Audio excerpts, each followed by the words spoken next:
Come home now. Hurry. A frantic text from Thomas flashed across my phone as I was finishing my shift at the hospital. Aita. Thomas. What on earth could have happened? My heart raced as I sped home, dread tightening around my chest with each passing minute.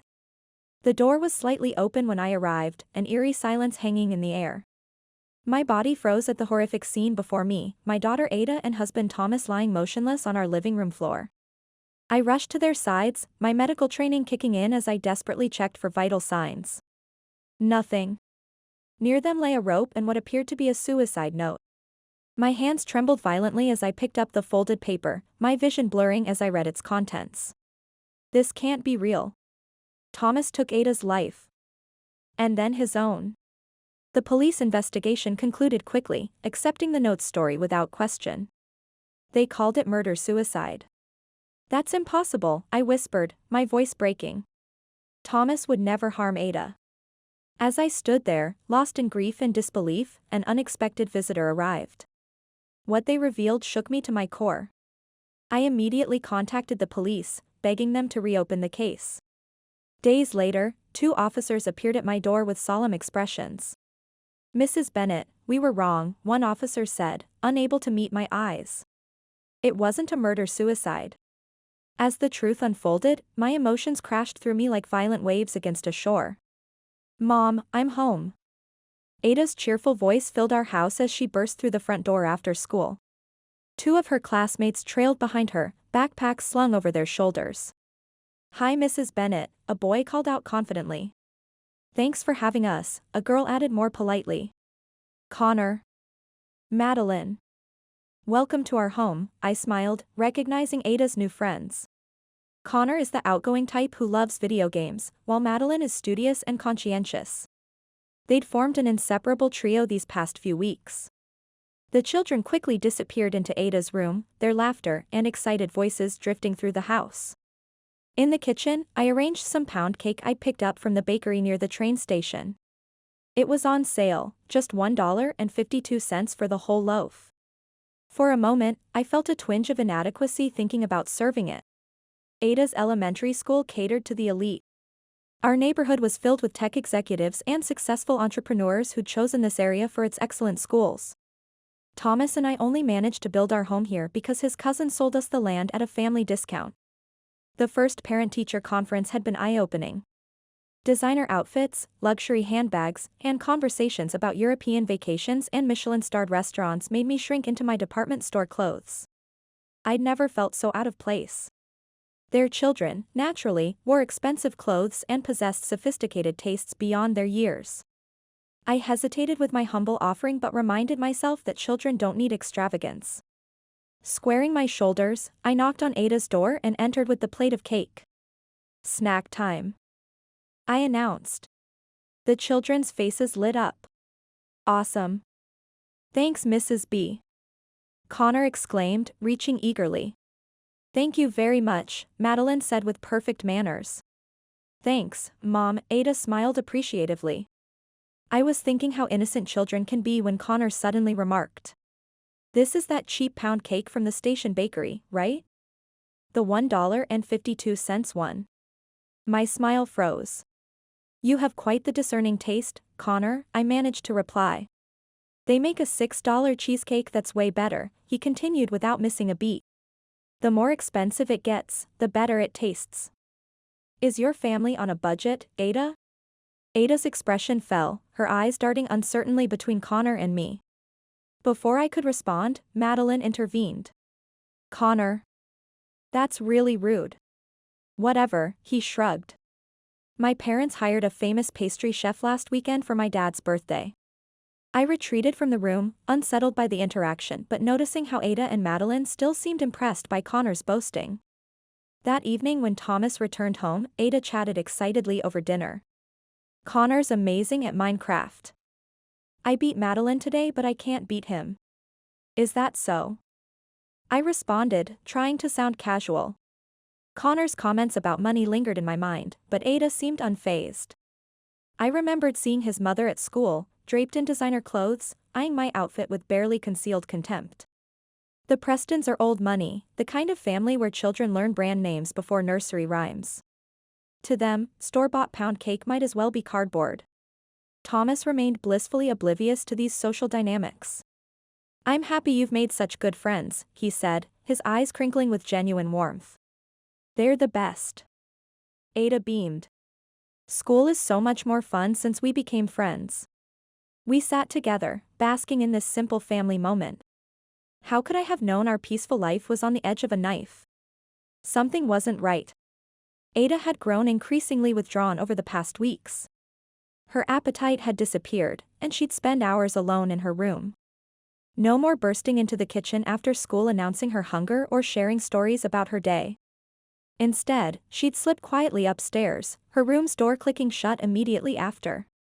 My maternal instinct sensed trouble.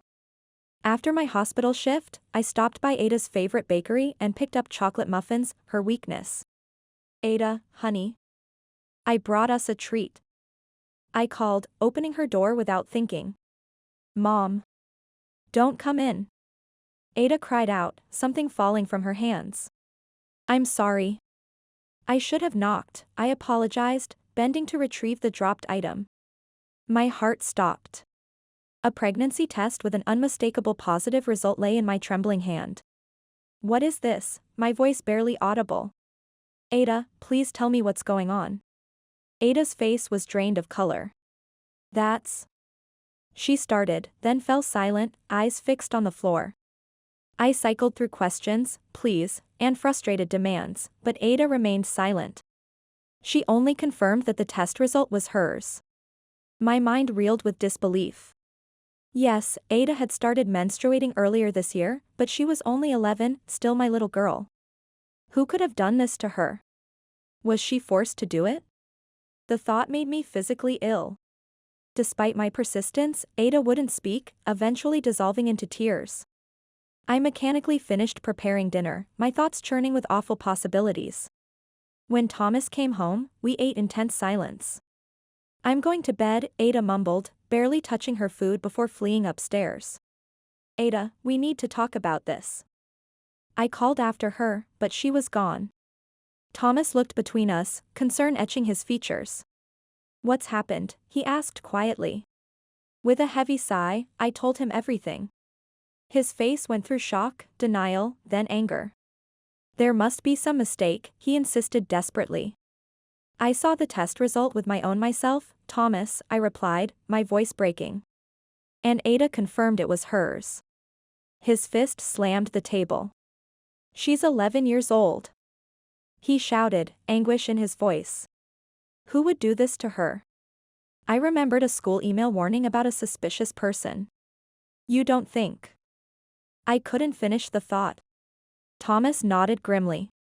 "It would explain why she won't talk," he said. "We need to take her to a doctor tomorrow, then the police." The room seemed to spin around me. How had our ordinary life shattered so completely? The following day was Saturday. We'd have the whole day to get Ada help and find whoever did this. We had a plan. We thought we were prepared. But we had no idea what awaited us. Saturday morning arrived with heavy anticipation. I was preparing to talk with Ada after breakfast when my phone buzzed insistently. "Hello? Dr. Sharma?" "Yes, I understand." It was the hospital administrator explaining an urgent insurance coding crisis. Our small medical office was understaffed, just the doctor, his wife, a full-time office manager, and 2 part-timers including myself. "We need you to come in immediately," he insisted. But I hesitated, torn between responsibilities. "Just until noon," he promised. "The system needs to be fixed before Monday's appointments." I reluctantly agreed, explaining the situation to Thomas. "I'll talk with Ada," he assured me. "We'll wait for you to get back before going anywhere." The promised noon deadline stretched to 1 o'clock, then 2 o'clock, then 3 o'clock. I sent text messages to Thomas but they somehow went unanswered. Anxiety gnawed at me as I finally broke free and rushed home. "Thomas? Ada? I'm back." I called, stepping inside. Silence. The house felt wrong, too still, too quiet. I hurried to the living room and froze. Thomas and Ada lay motionless on the floor. Ada. Thomas. I screamed, dropping to my knees beside them. My fingers desperately searched for pulses that weren't there. A rope and a typed note lay nearby. My hands shook violently as I read, "I can't live with what I've done to Ada. I'm taking us both away from this shame. I'm sorry." The room spun around me. Thomas? My Thomas did this to Ada?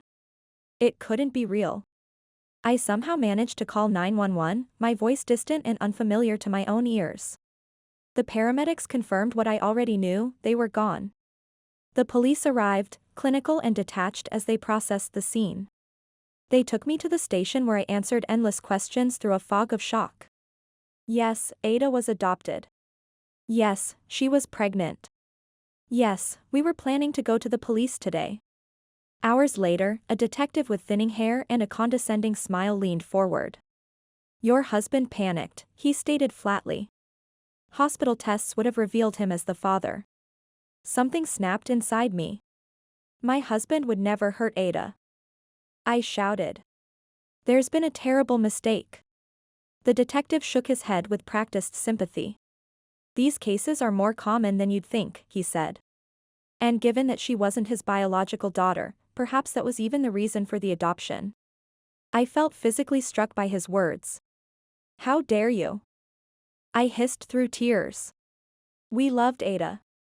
We would never. I understand this is difficult to accept, he interrupted with that same pitying expression. But men can have sides they never show their wives. I wanted to defend Thomas, to scream his innocence, but my voice failed me. Grief and rage had drained me completely. The police deemed it a murder-suicide based solely on that damning note. My protests fell on deaf ears. No further investigation, no questioning, nothing. The case was closed. The funeral services passed in a blur of unreality. My parents handled arrangements while I moved through days in a fog of disbelief. Ada's classmates came, Madeline crying openly while Connor stood awkwardly beside his parents. Thomas's co-workers attended, their faces masks of sympathy and unspoken judgment. Through the hushed conversations, I caught fragments that cut like glass. It's always the quiet ones who have those tendencies. Taking advantage of an adopted child. Can you imagine what that poor woman is going through? I wanted to scream the truth. Thomas would never hurt Ada. Someone else did this. Something was terribly wrong. But I remained silent, too broken to fight. The days after merged together in a haze of sleepless nights and uneaten meals. My ordinary life had shattered, leaving me hollow. I stopped answering calls, checking emails, or opening the door. Time simply passed, meaningless and empty. The doorbell chimed through my empty house nearly 2 weeks after the funeral. I considered ignoring it like all the others, but something compelled me to answer. Madeline and her mother Catherine stood on my porch, the girl's eyes red and swollen from crying. Mrs. Bennett, Madeline's voice broke before she could finish. Come in, I managed, my smile feeling foreign on my face as I led them to the living room. Madeline clutched a small notebook to her chest, tears streaming down her cheeks. Ada, I miss you so much, she whispered as if my daughter might hear her. We were supposed to have our sleepover next weekend. Her innocent grief pierced through my numbness. Suddenly, Madeline began sobbing harder, her thin shoulders shaking with the force of it. It's my fault, she cried. I'm so sorry. Confusion cut through my fog. Your fault? What do you mean? Madeline looked up at her mother, unable to continue. Catherine White placed a protective arm around her daughter. Madeline told me something important, she said quietly. Something about Ada and Connor. What followed was a revelation that shook me to my core. I sat in stunned silence as the pieces fell into horrifying place. I should have told Ada to stay away from him, Madeline whispered. If I had warned her. Thank you for your courage, I said, my mind racing with implications. We need to take this to the police immediately, Catherine insisted. I laughed bitterly. They won't listen. They've already closed the case. Catherine's expression hardened. I'm the city's legal counsel, she said firmly. And my brother is a detective lieutenant downtown. We'll get this case reopened. Please, Madeline begged, grabbing my hand. Ada and Mr. Bennett deserve the truth. For the first time since finding their bodies, I felt something break through my despair. Okay, I said, my voice stronger than it had been in weeks. Catherine accompanied me to the police station 3 days later. The same detective who had dismissed me before barely glanced up from his desk.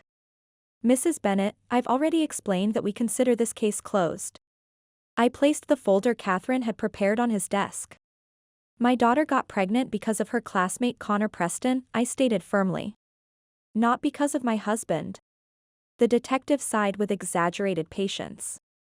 Mrs. Bennett, grief can make us deny difficult truths. The suicide note was quite clear. That note was forged, I insisted. Please reopen the investigation. We have real crimes to solve, he replied dismissively. I don't have time for this. Catherine stepped forward, her professional demeanor unmistakable. Detective Parker, I've already discussed this case with Lieutenant White. I believe you know him, he's my brother. The detective's face was drained of color. Lieutenant White? I wasn't aware you were, please excuse me for a moment. He hurried from the room, returning minutes later with his superior. Mrs. Bennett, the senior officer said with newfound respect. We'll be reopening your case immediately. A full forensic team will reinvestigate the scene. The power of connections was undeniable. I felt a surge of vindication mixed with disgust at the corruption within the very system of justice. A week later, 2 officers arrived at my home wearing solemn expressions. Mrs. Bennett, the female detective began. We owe you an apology. This wasn't a murder-suicide. Your husband and daughter were murdered by someone else. My legs felt weak as relief and horror collided within me. I knew it, I whispered. The detective continued, her voice gentle but professional. We've conducted a thorough reinvestigation. We've analyzed security footage from neighbors' doorbell cameras. And found trace evidence that was overlooked. The Prestons' vehicle was captured on 3 separate cameras near your home that day. Victoria and Richard Preston, Connor's parents, murdered your family. Connor had gotten Ada pregnant. This was the devastating revelation Madeline shared that day. It had begun months earlier when Connor, exposed to explicit content online, became fixated on sexual experimentation. He asked me to play grown-up games first, Madeline explained between sobs. I didn't really understand, but something felt wrong. She had refused, keeping the uncomfortable interaction secret. Rejected by Madeline, Connor had turned his attention to Ada. Ada always wants to make everyone happy, Madeline whispered. She wouldn't know how to say no to him. I should have warned her. I should have told someone. Madeline's guilt had reached a breaking point at the funeral when she overheard whispers blaming Thomas. That night, she finally confessed everything to her mother. Connor's parents must have found out, Catherine had theorized to me that day. For a family like the Prestons, with their connections, this would be devastating. Her theory proved horrifyingly accurate. The police investigation revealed the calculated nature of the crime. Ada, confused by her changing body, had confided in Connor. Connor told his parents, Victoria and Richard Preston. The prestigious Preston family, with their old money and social standing, couldn't weather such a scandal. Their 11-year-old son impregnating a classmate would destroy their carefully cultivated image. They initially planned to lure Ada away alone that Saturday. But Thomas had discovered Ada's secret that morning after I left. Ada had broken down and told him everything. Together, they went to confront the Prestons. This unexpected development forced Victoria and Richard to improvise. They murdered Thomas and Ada, then staged the scene in our living room. The forged suicide note was typed to avoid handwriting analysis. They wore gloves, leaving no fingerprints. The initial police investigation was deliberately superficial. In our affluent suburb, police officers routinely protected the wealthy. Without status or connections, my grief was easily dismissed. Had it not been for Catherine's influence, the truth would have remained buried. The reopened investigation discovered doorbell camera footage showing the Prestons' Audi at our house. A neighbor reported seeing them enter our home that afternoon. Forensic teams found Ada's clothing fibers in the Prestons' home and Thomas's shoe prints on their doorstep. When confronted with this evidence, Victoria and Richard had no choice but to confess their crime. They had murdered my family to protect their social standing. Thomas's name was finally cleared, offering a small mercy amid overwhelming tragedy. A decade has passed since I lost my family. I've built a new life in Seattle, far from the manicured lawns and calculated social hierarchies of our old neighborhood. I couldn't bear to remain where every street corner held memories of Thomas and Ada. More than that, I grew to despise the hollow values that had cost them their lives, the obsession with status and appearances that turned two parents into killers. I found purpose in founding Voices for Justice, an advocacy group for families of violent crime victims. We provide support groups, legal resources, and a platform for those silenced by tragedy. My nursing background serves me well as I help others navigate the landscape of trauma and grief. My closest ally in this work is Madeline. She's now finishing her master's in trauma counseling at the university here. When she was accepted into the program, she reached out to me, and our shared history created a powerful bond. For years, Madeline carried the weight of guilt for not warning Ada about Connor. "You were just a child yourself," I've reminded her countless times. The Prestons bear all responsibility for what happened. Slowly, she's learned to forgive herself, channeling her pain into helping others. Our organization has gained national recognition recently. I've testified before Congress on victims' rights legislation, appeared on news programs, and written articles for major publications. The work keeps me focused, gives meaning to days that might otherwise collapse under the weight of what I've lost. Sometimes I catch myself imagining the life we might have had, Thomas growing silver at the temples, Ada blossoming into a young woman with her father's gentle spirit and quiet strength. These moments still bring tears, but they no longer paralyze me. Instead, they fuel my determination to create something meaningful from such senseless loss. Every family I help becomes part of Thomas and Ada's legacy. Every person who finds their voice through our work carries a piece of their memory forward. I've learned that moving forward doesn't mean leaving them behind. They're with me in every act of compassion, every battle for justice, every moment of connection with those who understand such profound loss. This is how I honor them, not just by remembering, but by living with purpose. I hope they would always be proud of me.